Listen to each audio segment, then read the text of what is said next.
enggak tahu. Polos Nanti minta Pawang kasih tahu kamu ya, minta suruh. Jangan Bu, masih polos ah. Oh, jangan Juni aja, biar Juni ajari kau apa itu koitus ya Jun. Tahu nanti minta malam ini loh. Jangan Pawang, kalau Pawang itu langsung dipraktekkan, jangan ya.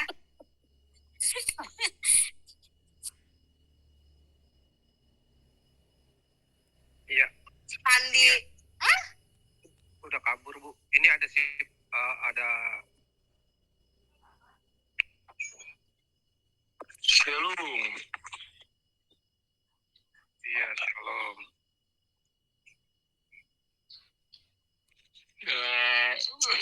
Bisa komentar? Boleh. Iya. Sebenarnya tadi saya ingin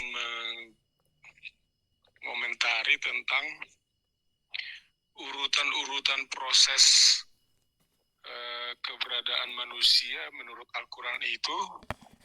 Kalau kita urut sesuai dengan konteks secara ilmu medis sekarang ini, itu kayaknya sangat jauh perbedaannya. Salah satu contohnya, dari saripati, dari tanah. Kok dari tanah masuk kedua ke janin, ke sperma. Nah, bagaimana bisa dari tanah kok jadi ke sperma?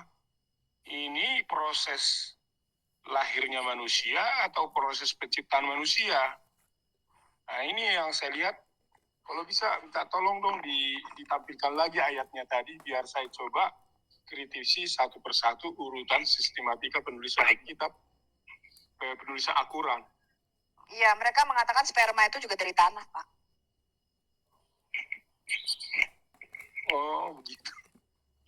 Nah, dari ayat pertama, sungguh kami telah menciptakan manusia dari saripati. Kalau saripati itu kan dalam kurung yang berasal dari tanah, kan begitu. Nah, kalau sudah menjelaskan penciptaan manusia dari tanah, ini kan berarti awalnya manusia diciptakan. Kalau sifatnya penjelasan penciptaan dari tanah. Nah, kalau ini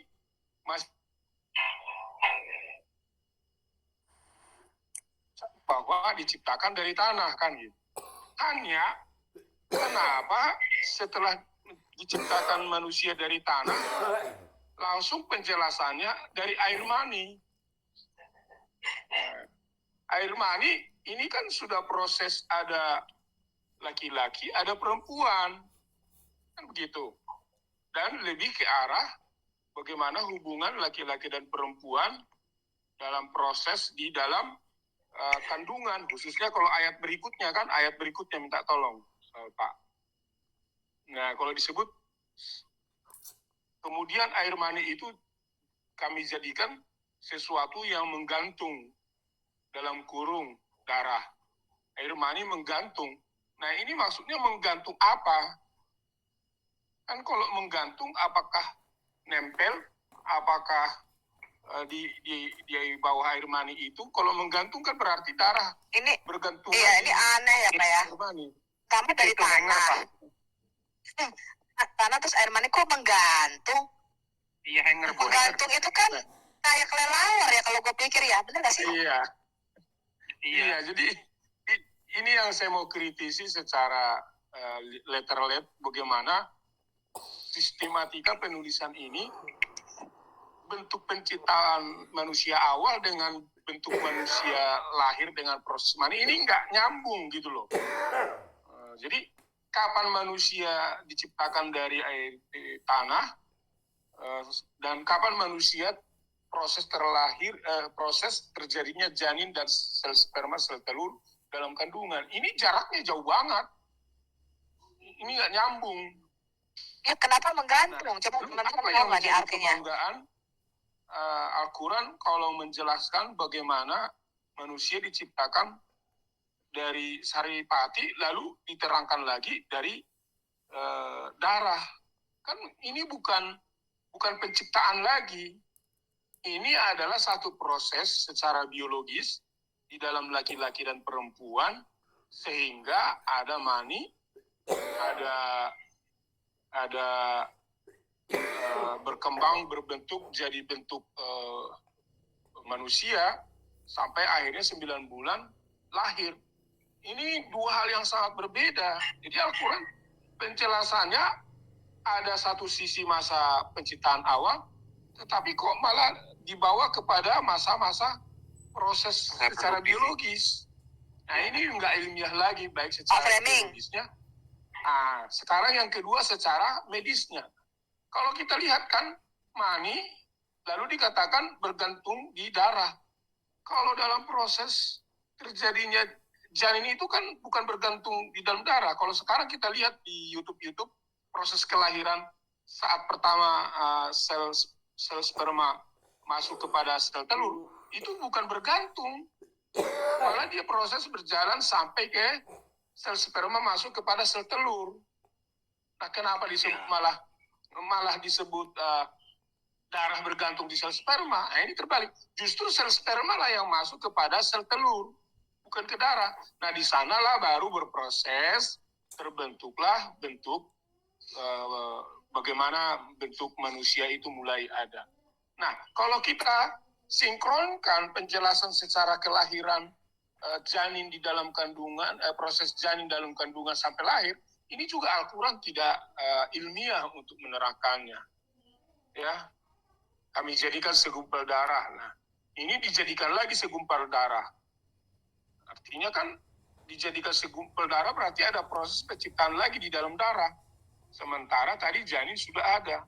Jadi literatur tentang proses kelahiran manusia sampai lahir ini baru dikatakan lagi segumpal daging, tulang belulang.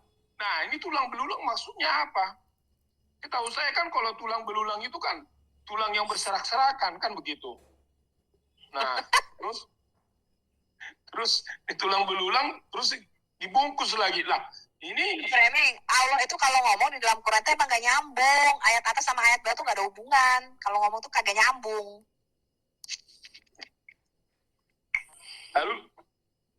Halo?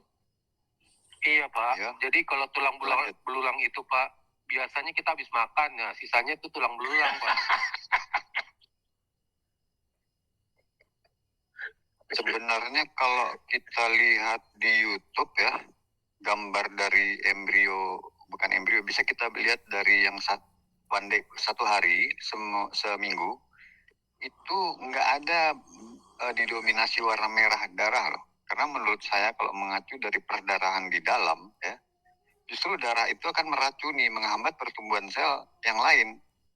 Bahkan bisa mati itu sel yang tadinya mau tumbuh. Tapi kalau saya melihat dari gambar dari itu yang saya lihat lucu bagaimana Al-Quran ini kalau saya bisa melihat Al-Quran ini tidak ilmiah, tapi kenapa Islam ini selalu, kalau saya lihat Al-Quran itu tidak ilmiah menceritakan sistematika keberadaan manusia antara penciptaan dengan proses lahir di dalam kandungan.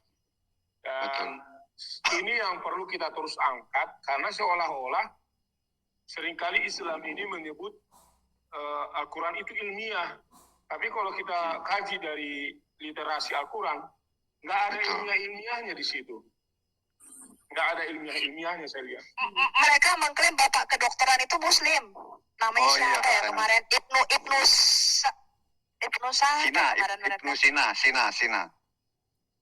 Bapak kedokteran katanya. Buset. Terus gua nanya, istilah kedokteran apa ya pakai bahasa Arab? Dari Islam sama Al-Quran itu bertentangan dong. Memang iya. Tadi ada yang manggil saya ya, sorry saya ke break room tadi ada meeting. Ada yang manggil saya nggak ini tadi. Belum